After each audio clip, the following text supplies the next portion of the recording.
It's May 6, 2003. We're at the Nathaniel Green Lodge in Green Township, Ohio. I'm Kathy Lang, and I'm interviewing Roger Weidenbein. Roger, tell us when and where you were born, please. I was born in Cincinnati, Ohio on January 31st, 1925. And how did you come to be in World War II?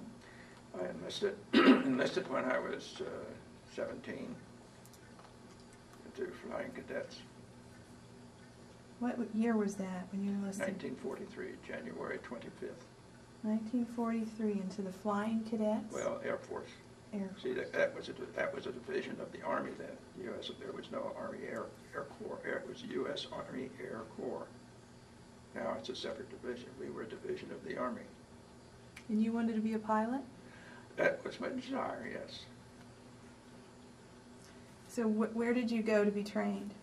Well, I went to, I started out going over to Fort Thomas 2 days after I graduated from high school, reported down to Kaiser Field the following Friday, and it was for basic training. From there, I go into too much of that stuff. Then from there to Texas Tech University for supposedly 5 months. It only was 1 month. They pushed us on, went to California, put us in classification, and I was classified to take training as a pilot. Well, that proved not too good, because I went to primary flight school, did everything, could do all the aerial work fine, but there was one thing you have to do to be a pilot, and that's what I couldn't do, and that's land. So how'd you get down if you couldn't land? Oh, I didn't land the way they liked us to do. I mean, I bounced and did everything else. It was nothing smooth. So I washed out. They sent me to gunnery school, flexible gunnery school, in Kingman, Arizona. I was in gunnery school, I remember, because that was, we heard about D-Day while I was in Kingman, Arizona. And from Kingman, Arizona, after I finished up there, they sent me to navigation school over at Houston, Texas. And I was there for 4 months. And then from there, I went into training as a part of a bomber crew at Dyersburg, Tennessee, as a navigator. So you were going to be a navigator for a bomber. In a B-17 bomber. A navigator and flexible gunner. I was qualified on gunnery, too. Now, what was the navigator's job? The navigator's job was to direct the pilot on how to get from here to there. So you had to figure out where you were. Absolutely. What tools did you use? Well, we had scales. What they called an E6B computer. It was nothing more than a circular slide rule with a paper. And we had drift meters, which you could read the drift, how the plane was confined. We had the altimeters tell us the altitudes and airspeed indicators so that we'd know how fast we're going and in what directions. Now, the pilot couldn't do this job and fly because those bombers were real hard to manage, and it was... While we were in navigation school, they says, no, you're going to run up against the first problem you're going to run up against is your pilot doesn't figure he doesn't have to have a navigator, because he's done his own navigation all the way through pilot school. So on the first mission that we flew was to bomb a target. In other words, when I was in training in a B-17 as a navigator, and I was supposed to get him to this target at night. And I didn't even know what it looked like, so the bombardier sat right up in front of me there. And I said, what does this look like? Well, he says, there's four lights and one in the middle. That's the side of it. And we flew, and I knew I was over the thing. I kept circling back. He got tired. He called down. He said, Weidenbein, if you can't navigate, say so, and I'll get somebody that can. About that time, the co-pilot monitoring the home radio said, the target is underwater. So all was quiet, and everything turned out very fine. So after that, we were real good buddies, because then we had to take a training flight of 1,000 miles without looking at any ground or anything, and come back and fly out to Mejia, Kansas, and Coffeyville, Kansas, and Mejia, Texas, and back to Dyersburg, Tennessee, and come within a certain distance and a certain time element. And we passed out. From that time on, the pilot and I, he was Woody and I was Weedy. Did you stay with Woody then when you went overseas? Yes, I was. Woody was in our crew. flew with a 9-man crew. 9-man crew. It was the B-17 the one they called the Liberator? Or No, that was the B-17 B-25? was a Flying Fortress. B-24 was a Liberator.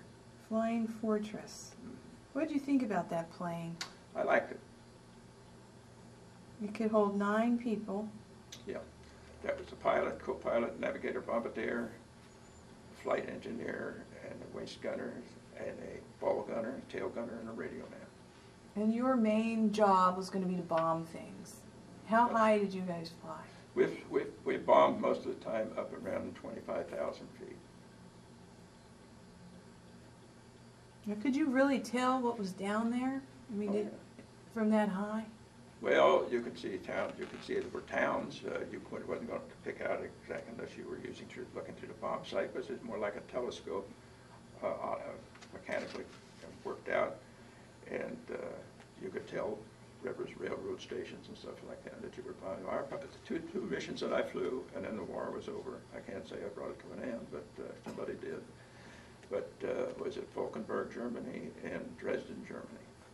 Well, Dresden was leveled in the end. We went in, and that was the last mission we flew, which was about April to, I'd say maybe around the middle of April of 45. And what we were bombing then, the war was coming to a wool, to an end, and we were bombing railroad intersections, so they couldn't move troops, and so they couldn't move supplies and things like that. Both places we went after railroad yards. Now, when you were finished with your training, you got sent over to what, England? Yeah. You staged from there? The whole crew went, stayed together, flew together from there on. The ones we took our training to in Dyersburg, Tennessee, all of those we stayed together all the way through to the end. And you got to England, and how did they tell you what your assignment was? Once a week did you fly? Once a day? No, we were flying every other day. Every other day. And you got up about 4 o'clock in the morning, and you got dressed, and you went to for briefing, and they would tell you, you had breakfast, and you'd have your briefing. They'd tell you what your target was. This was everybody, even the tail gunners and everybody else were in on this briefing. What the target is, and so forth and so on, why you're after it, and what you can expect as far as ACAC and fighter coverage, and time of takeoff and so forth. Then you would get your equipment, your parachute, your harness and stuff, and go out to the plane and wait till takeoff. Did your plane have a name? No. See, when you got over there, everybody else had their planes from the day they got there, because then they kept them all the while they were there, so we would use anybody's plane that wasn't flying. Sticklefritz is the one that flew back.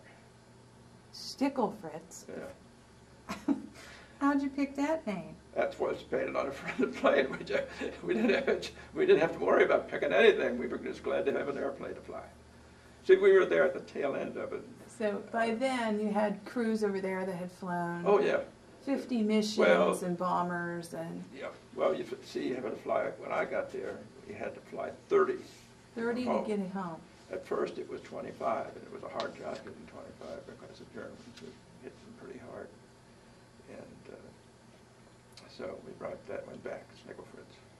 Now, did you get shot at when you were flying? Well, we didn't have any problems at all with fighters. Our fighters took care of it, and it bombed. They had already bombed the aircraft factories of them, and knocked out the ball bearing factories, and had hit Pulesti and knocked out the oil refineries. So we came back on. We did mostly after the war was over. We took all the ground crew, all of the people on the base, on a tour. I flew 6 of those missions around the different places at fairly low level, not buzzing it, but about 2,000, 3,000 feet that they could see. That towns, all you could see was the 4 walls of buildings standing there, and that was all. It was like a pile of rocks. Yeah. It was amazing, isn't it? All the destruction. Wife and I took a trip back to Frankfurt, Germany, and the people over there are replacing stuff exactly as it was. They had a picture on the wall in the city hall of wherever it was of Frankfurt before the bombing, and then they took a picture shortly before we got there of how it was renovated. And the only difference between the 2 pictures, as they pointed out to us, there was a sidewalk tavern out, set up, you might say, out there, cafeteria or outside the building. Before, it had been inside. Now it's on the sidewalk. That's the only difference in the whole town. And they did an amazing job They of did. rebuilding. I've been over there too and seen those pictures, and I could not believe The the devastation. before and after. I mean, Yeah, the devastation. There was like nothing standing. that's right. It's amazing. So when you actually had two missions to fly, you had bombers, I mean fighters escort. Yeah, we had P-51s and were escorting us. So you were escorted by P-51s, and you Yeah. didn't have. They could take you all, P-51s could take you all the way to the target and come back. With the other ones before that, they had a longer range on them. They'd fly part way, and then you were at the mercy of anybody else. And you guys could fly a long distance. Yeah. So you could leave England, you could make it to Germany and back, and you didn't have Oh, to worry yes. about running out of gas. Yeah. And before we got there, they were doing what they called shuttle bombing. They'd leave England, bomb Germany, land in Russia, bomb Germany, land in Italy, bomb Germany, and come back to England. And We didn't do any of that. That was before we got, they called it shuttle bombing. Boom, boom, boom. oh, was that in Flying Fortress? Yeah. I had not heard that they did that. They would get ordnance, pick up ordnance in Russia, and then return on the back leg and bomb again. That was smart. No, there's a fellow in church that was a pilot in a B-24 in the Pacific, and I always thought B-24. See, all their controls were hydraulic. Well, you could shoot them down with a rifle if you broke a hydraulic line. They were shot. Where in a B-17, everything was electric, and they had two circuits on electric, the same way on oxygen. That was part of the navigator's job too, was surveillance of the oxygen. In other words, I had two gauges sitting in front of me, and everybody has a gauge where they plug their oxygen mask in. And every 15, 20 minutes or so, I would call for an oxygen check, and they would tell me what their gauges said. And I could see if they were telling me, because in training, we went through a compression chamber, which deleted the oxygen in there, and it took one of the students there without an oxygen mask to see the effects of lack of oxygen. And they had him start bringing up saying, Mary had a little lamb, and he thought it was comical. He was, ha, ha, ha, ha, Mary had a little fish. As he got Mary, he'd look around and say, Mary, Mary. Boom, he passed out. They slapped him back, he didn't remember anything. So they just showed you how it could creep up on you. And that was part of my job, is to check on oxygen all the time, make sure that the tail gunner back there, who was out there back there by his lonesome, he was still having the same pressure readings as I was, because your eyes get a little funny and you don't read what the gauges say. Now when did you get to England? Was it in the spring? Yeah.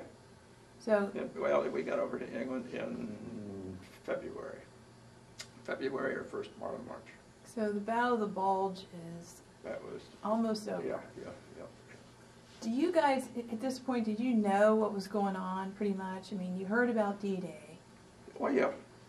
And you knew that Americans were surrounded in Bastogne, and then eventually they pushed through and they crossed the Rhine. So everybody was knowing, the status. Well, we were given up to date. We could read the British newspaper. We used to laugh at it because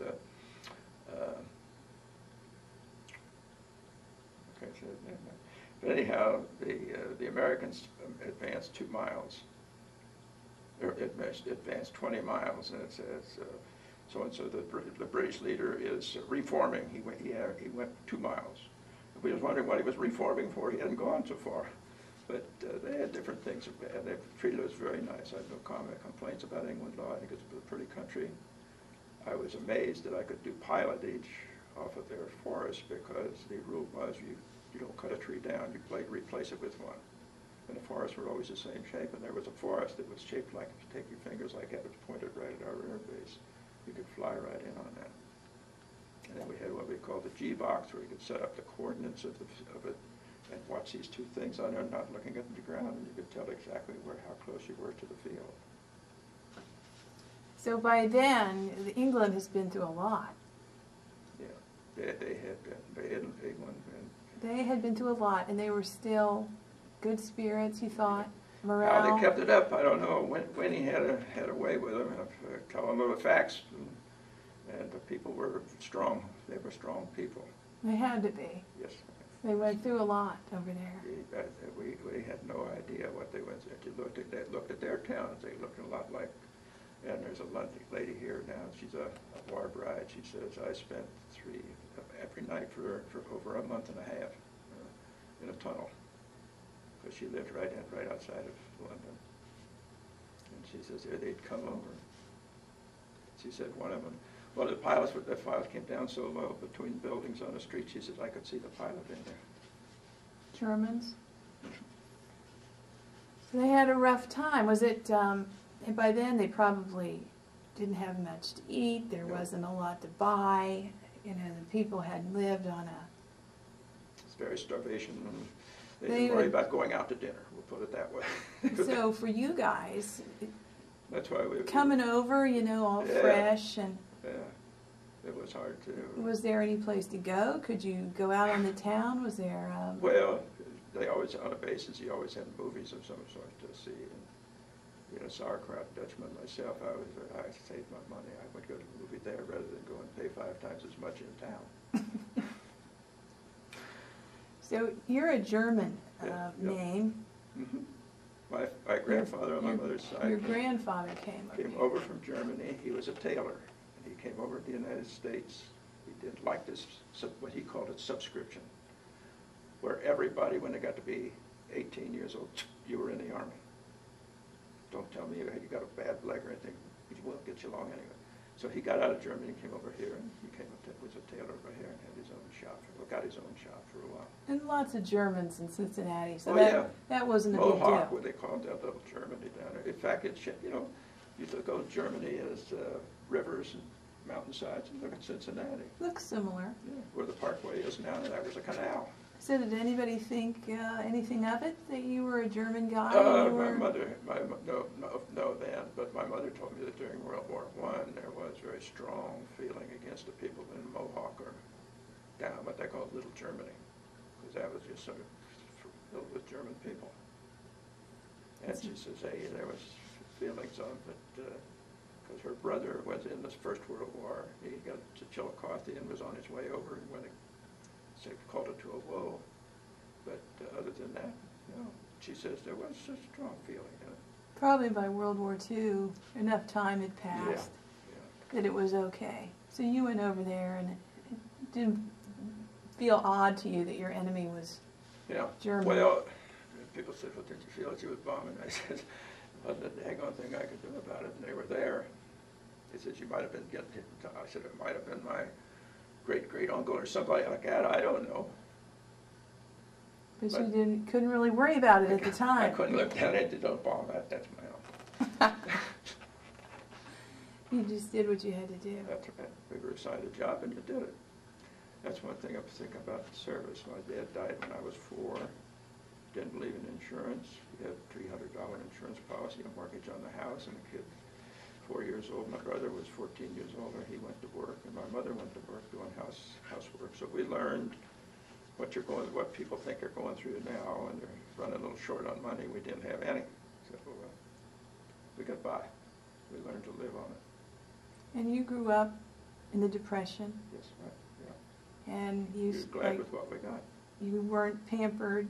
You were used to living. When I was in the 2nd grade, my job was to have the potatoes on the stove, have them peeled and on the stove by 5 o'clock when my mother would be coming home from work. She did housework by the day, worked 5, sometimes 6 days a week, then took in 3 laundries besides so that she could keep it going and pay the mortgage on the house and keep the family together.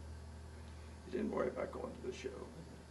So when you went to the military, it wasn't like you had to adjust to a different way of life. You and most of the American soldiers probably had a similar life to you. Down at when we were in navigation school, in the barracks, we had a barracks chief there, a sergeant, something. He stopped me. He said, "Hey, Weidenbein." He says, "How old are you?" I said, 19. He says, "You act much older." He says, "You're more mature than most of the guys that are in here." He says, I don't see you going into town for. I said, what for? I said, I can see the same movies over there for 10 cents. If you go in town, it's a 75 cents or $1. And I said, I don't believe that. What good is it? I don't feel I'm captive here. So do you think that helped in a way? Yeah. That Americans, a lot of Americans, children of the Depression, I think it did. they could live in huts or in the jungle. They could go for a long time without a bath. They didn't. Right. They could manage because they weren't used to a lot of things that were better. No, because to me, I won't say I jumped up and down for joy, but I didn't mind being in service. I didn't worry about it. And when we went over on the Queen Elizabeth, they had give us lectures over there about what to expect at that time. Color relation was in the United States was here, there. And the fellow got up there, he turned out to be some movie star later on, but I don't remember his name, but he said, look over here, don't be surprised if you're walking down the street and an English lady says, would you like to come to my house for tea? And she'd say, well, yeah, I guess that'd be all right. And she says, don't be surprised if you go 10 feet. She asks a colored fellow to go to the, she's over here, they have no color discrimination. So that was a little bit different, but hey, out where we live, I lived in Shitted all my life. I don't think we had any colored people in Shitted. I don't know. They were the same as we were. And also on the lectures going up, and he got me one, I still think of it today. He says, quit worrying about dying. He says, everybody's going to die. Some of you guys are going to die pretty fast. Some of them never get to die in later life. But don't worry about it. You can't do anything about it. Go quit worrying about it. That's what I'm doing right now. So could you do that? Way back then at 19, could you quit worrying about dying? You know that some guys, we did lose the flight engineer.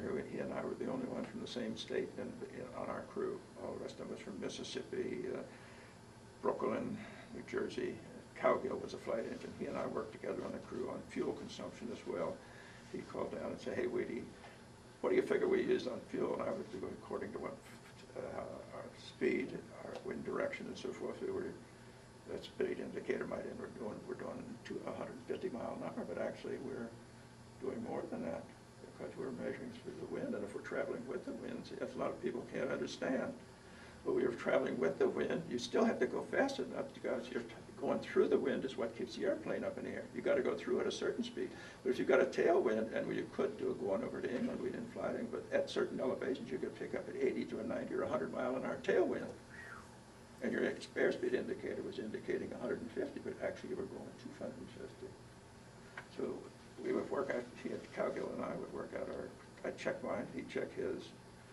And on our last fleet that the group made, last bombing mission of the war, they took him off of our crew and put him on another crew, and that crew was shot down and he was killed.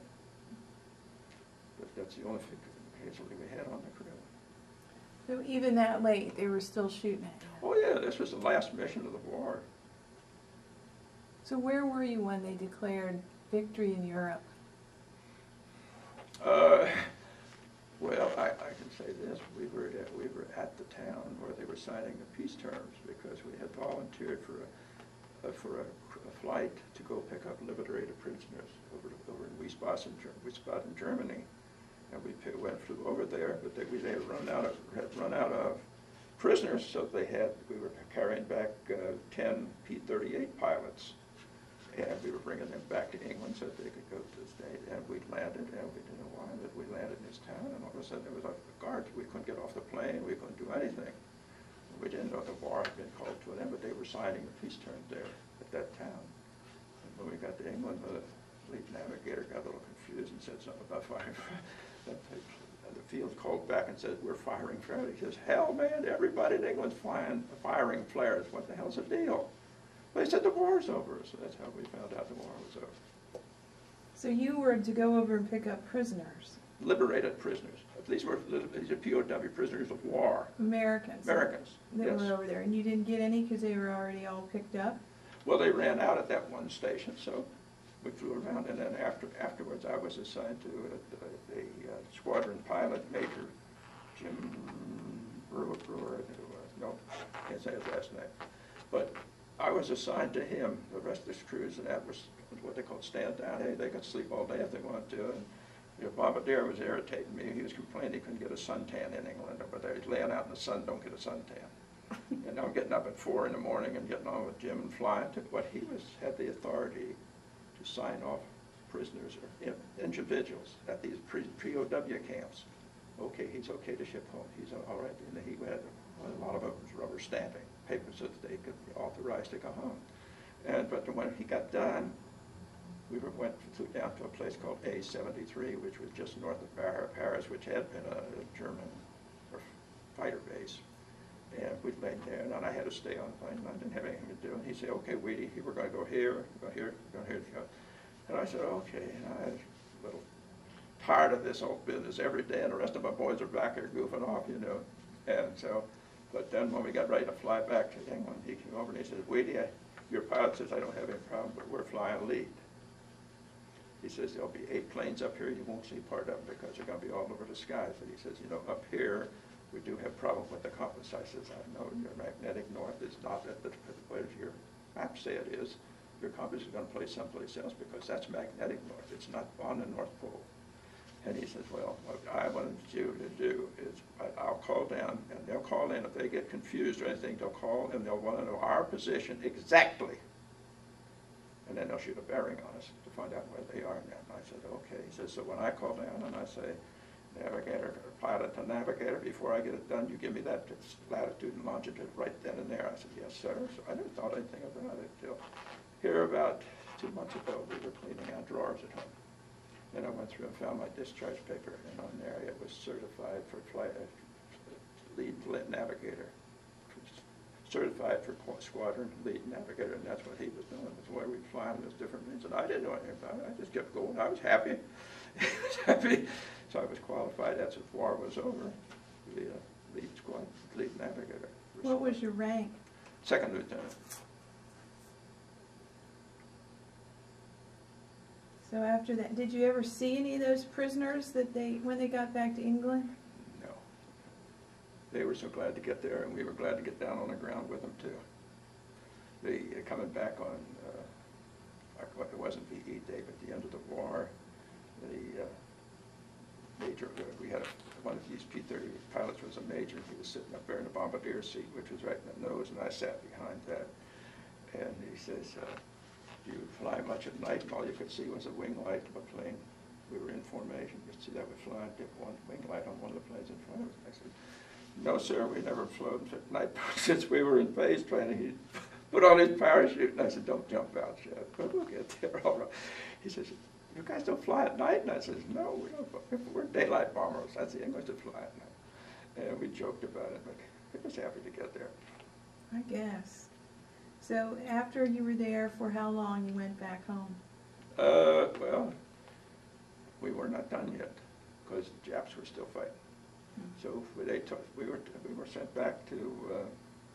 We ended up at Sioux Falls, South Dakota, the air base up there, and we were there, and there were so many people there. They were sleeping in the chapels. They had set up beds in the chapel.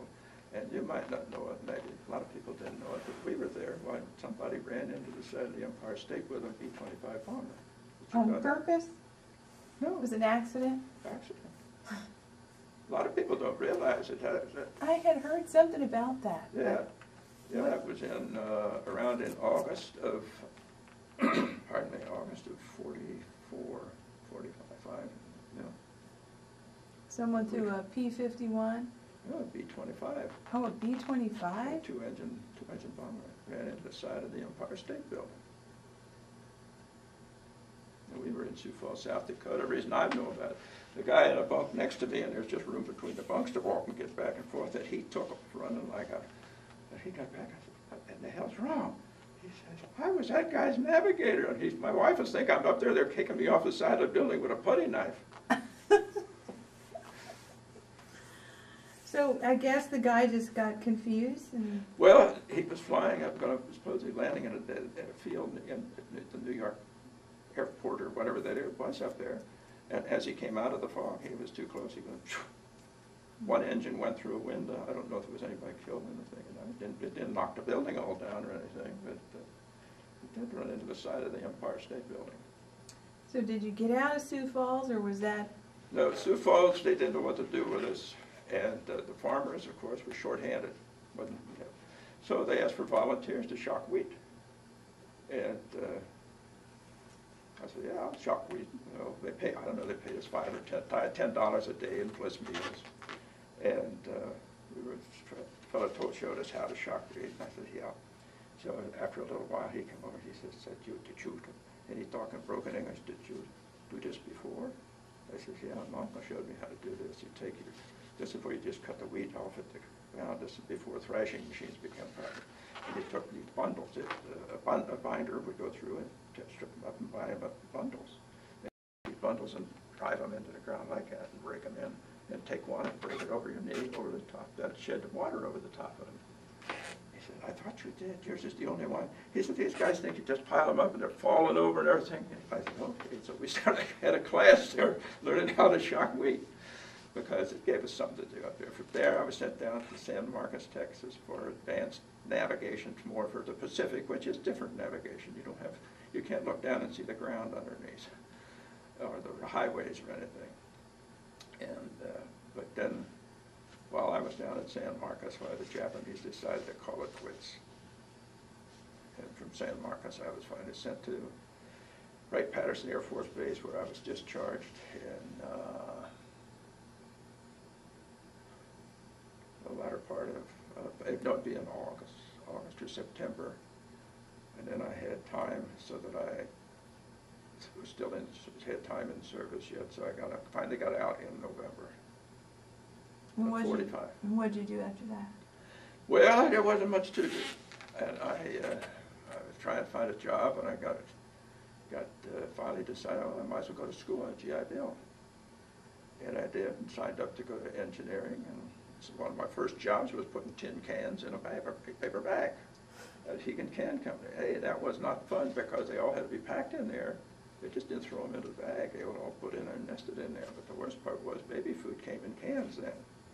And the guy that designed the box that held 6 or 8 cans made the box a little small so that for the first 2 weeks you can home the inside of your fingers were raw where you take those cans and force them in there because, see, the top was raw steel yet. They hadn't had the lids put on. These are empty cans. And then from there, I signed up for engineering at UC on a GI Bill, and I signed up for the co-op section where you go to school for a couple of months, and then you work for a couple of months, and I liked that because it gave you an idea of what you were going to be doing the rest of your life. And I went to work for a business in Cincinnati called Kirk & Boom Manufacturing Company, which was in the sheet metal business. They made dust collecting systems and industrial ovens, and they even made during the war. Crosley had their own automobile. Crosley Radio had an automobile. They made an automobile. It was a little short little job. And it was like for 2 people. And they made them here in Cincinnati too. And Kirk & Bloom had, during the war, had the contract to make a gun mount. On the back end is for a machine gun. So the driver, we had this guy that's going to have no trouble there.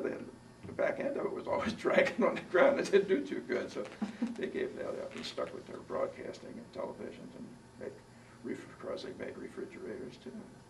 But anyway, at Kirk & Bloom, we got into business, and I worked on one oven, designed it, never been shipped it for Damascus, Syria, where they made glass tank cooling systems and things like that. And I worked there for 11 years, yeah. And my children were getting to the age of going through school, and they were growing up, and I was being sent out of town too often. I was missing me and my cat, so I just got a letter from Dick Bloom a little while back. I'd sent him one. That was in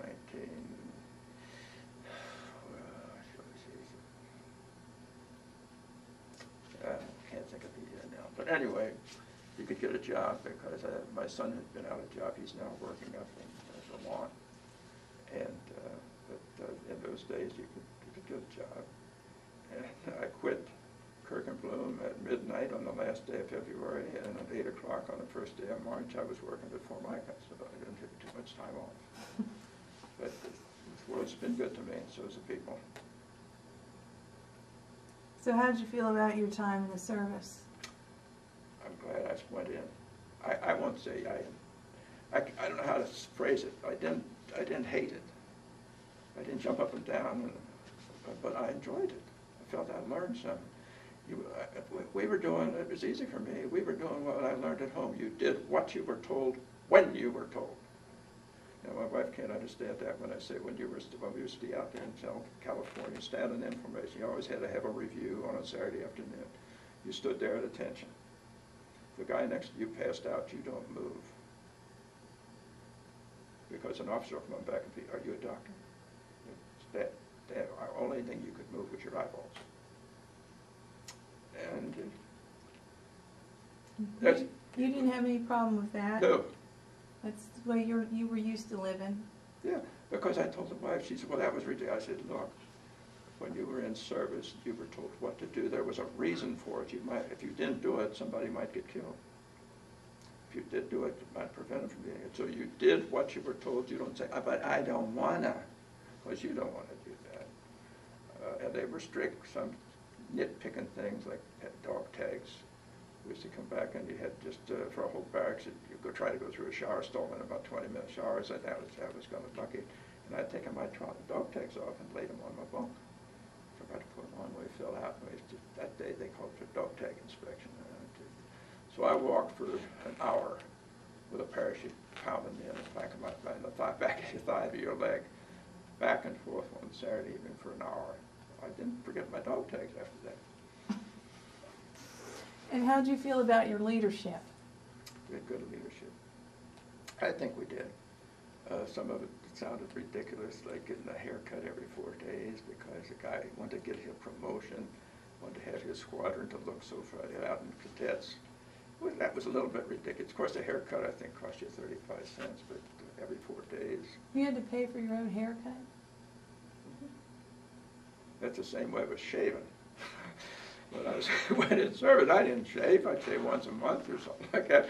You had to shave every day, and you were on your honor. If they ever caught you in a lie, you were out.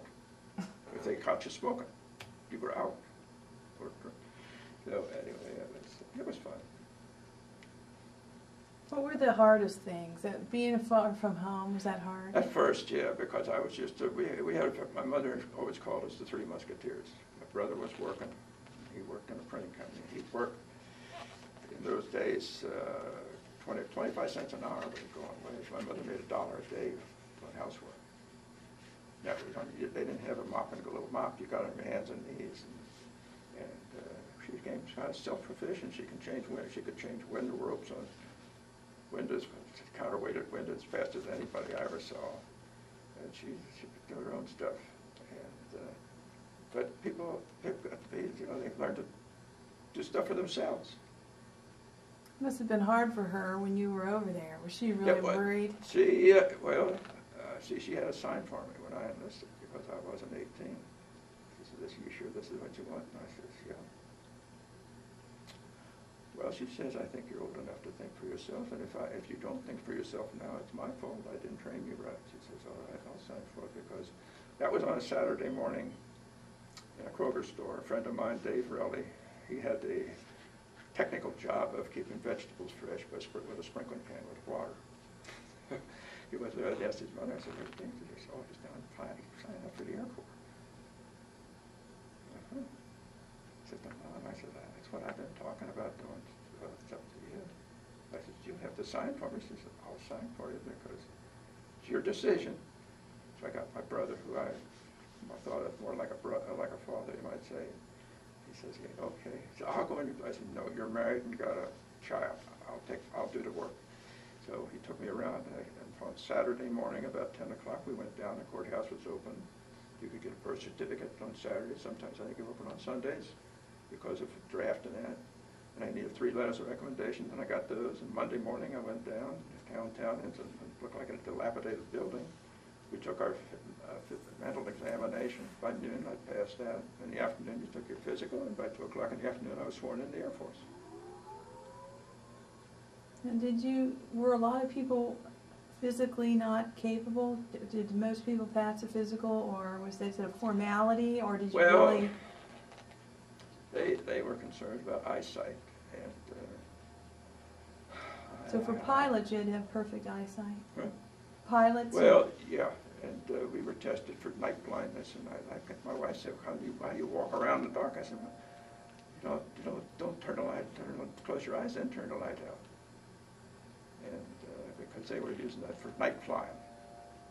Because at night, your instruments are just a green glow, because they don't want you spotting them from the ground. It's surprising. Down in Texas, we take off from Houston, Texas, to Ellington Field, and we fly out there for an hour or more. And you'd see the bright lights sitting out there. The only thing out there in the whole out there, black, flyover would be the kitchen light from a ranch house. In the dark, that's what that just stood out like. And got used to it. Did you enjoy flying? Yes, very much so.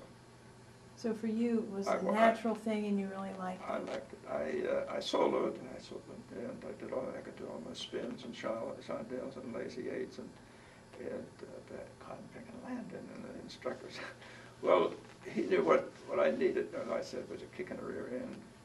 But we went out it's the largest marine base in the world now. It's at 29 Palms, California.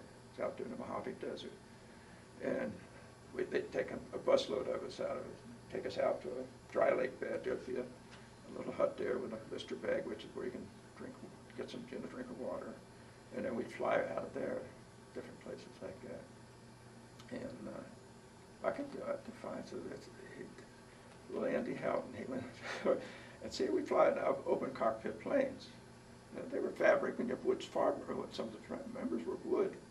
And the top of his helmet would always be with oil, because from the engine, you had a little windshield in front of you, and you had a very elaborate intercom system. It was a hose and a funnel. You plugged that in your ears, and he would tell you what. And the only way you could shake your head yes or no and hope that he did not read lips, because sometimes you had some personal opinions of him because he had a little mirror up there. At this plane, if you turned it over on its back, and it would quit. The engine had quit because there was no fuel pump on it. The wing gas was in the top wing. And if you rolled it over on its back, and what we call roll it over in black and split S out and go down like that, you could get so it keeps going, so it keeps going. But that particular day, we were shooting landings. And he took a bag of lime and broke the end off and put it, you was put a land on that line. That's what your target was. So you land on that, you land, keep rolling. And I thought I was doing good. He finally pulled over to the little hut and said, I was wondering what's taking him so long. He was up there playing around. You always tighten up, lock the seat belt so you don't get tied up in the controls, because you had controls front and back. He come back and he looked at it and he said, Weidenbein, he says, I got a wife and 2 children, and I refuse to fly with you anymore. If you want to fly, take it up yourself. Well, that made me irritated, and I thought, damn it, I'll take it up myself. And I'll land this damn it. I had the best 3 damn lands I ever had in my life. When we landed, he said, I knew you could do it. But I had ground loop, and I busted a spar in one, and that got me. Felt I couldn't land. It was psychological. It's a hard job. But you had another hard job. Navigation is hard too. Yeah, well, it was demanding, because you didn't have a chance to be doing too much sightseeing. You had to watch where you're going, because you see that people don't realize that at different elevations you got different wind velocities in different directions. When some of the planes were going to England, they would give them what they called some flow. But if they would fly up at this altitude, you might have 80 to 100 mile an hour tailwind. So they stayed there, but that might change to a different route. So that's where you had your different flights that you controlled your elevations. Was it cold up that high? Yeah, we had electric lighting suits, electric flying suits plugged in, but you had long winter underwear on, your uniform, and a flight suit. And if you had to fly electric flying suits, you didn't have those sheep line ones, but you were kind of restricted. And you'd say you were hooked to an oxygen hose. You couldn't wander around too much. How long would you be in that plane?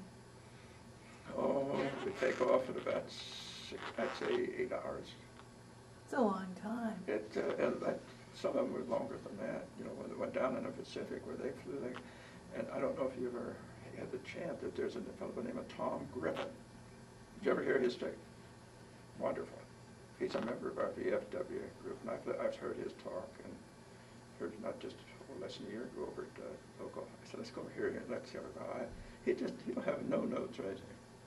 Verbatim. I interviewed him. He did a great job. But that's a long time to be up there, and I guess you couldn't eat. I mean, did you have food? No. Oh, you had a couple of candy bars. And that's how you got through? No, maybe some chewing gum, yeah.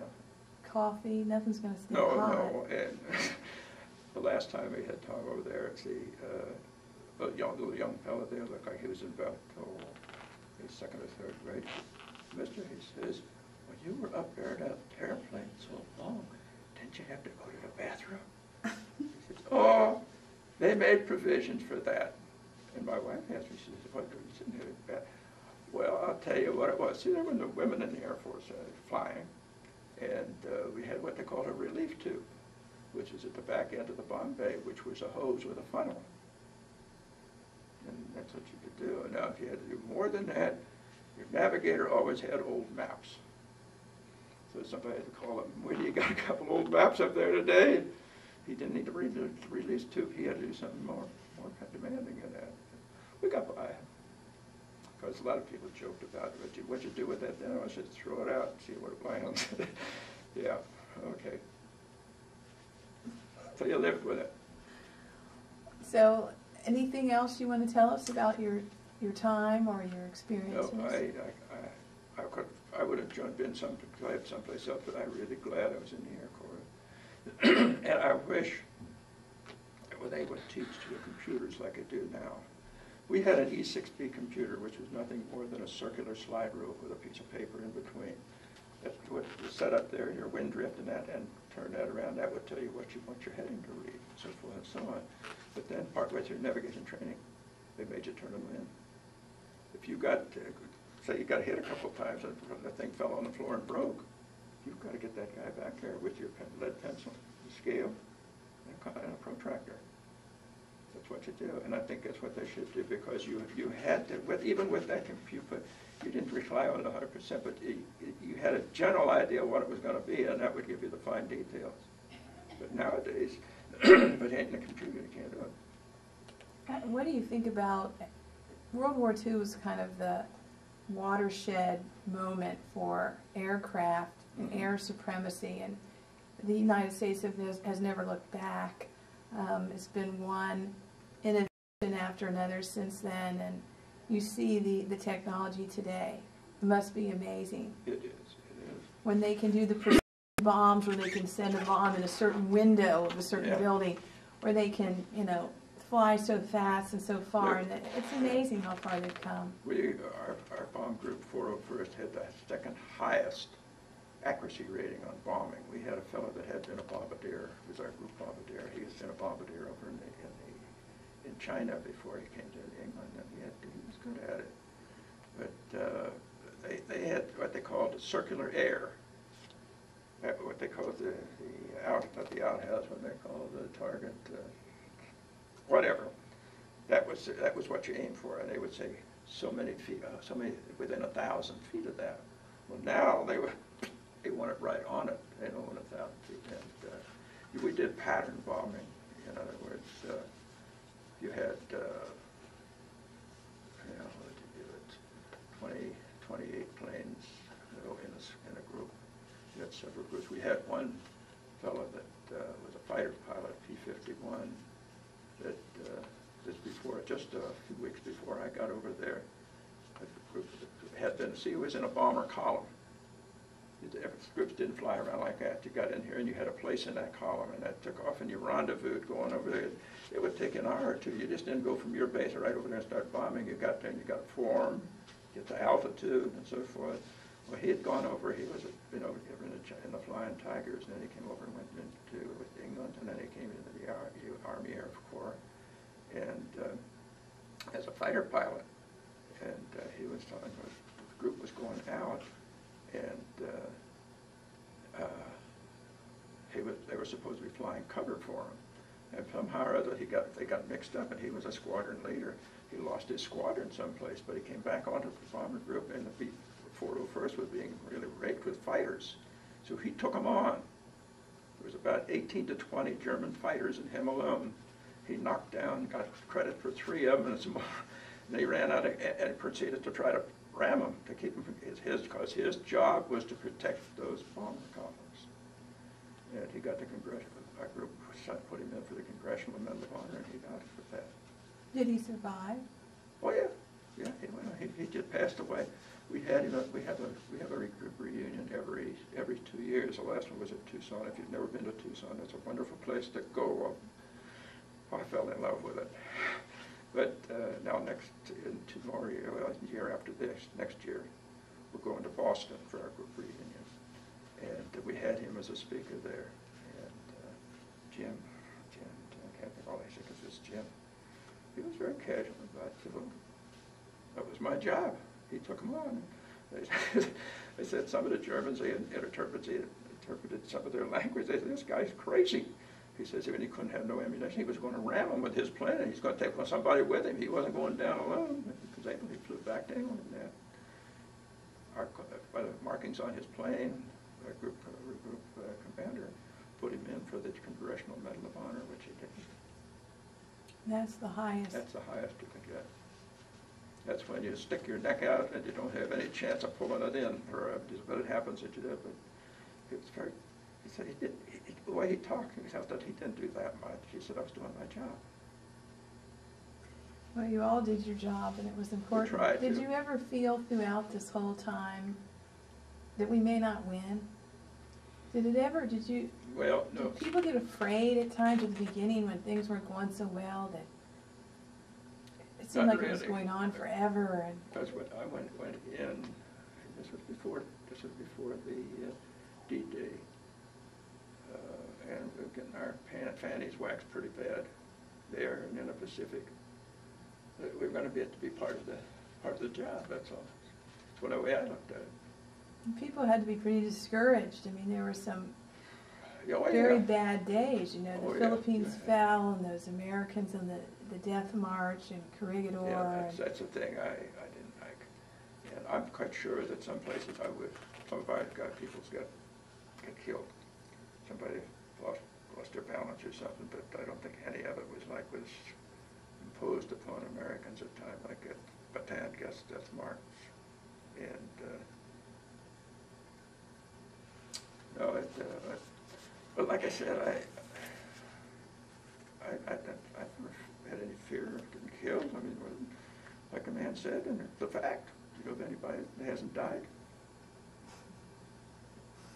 Old Aunt Sophie finally died, didn't she? Yeah, but you were only 19. That's right. There was people on the ground that were 8 and 9 years old that was got dying too. But my wife's cousin married a German boy, and it's a little touchy one. I says, "Yeah, we bumped up there."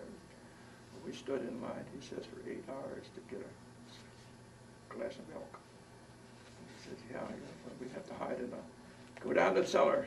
Here they come." I see the German, the RAF, we shouldn't call them limeys. You know, they'll call us sauerkraut Dutchmen too. But I said, "Where'd they get that from?" Well, in the Navy, they used to have to drink lime juice or something to keep from getting dysentery or something like that. But they would fly at the daytime. They would fly at night.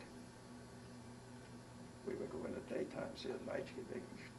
We flew some night, but no combat missions. In the daytime, while fighters can see you, they come up after you. But no, I didn't mind it. I hated that damn flak door.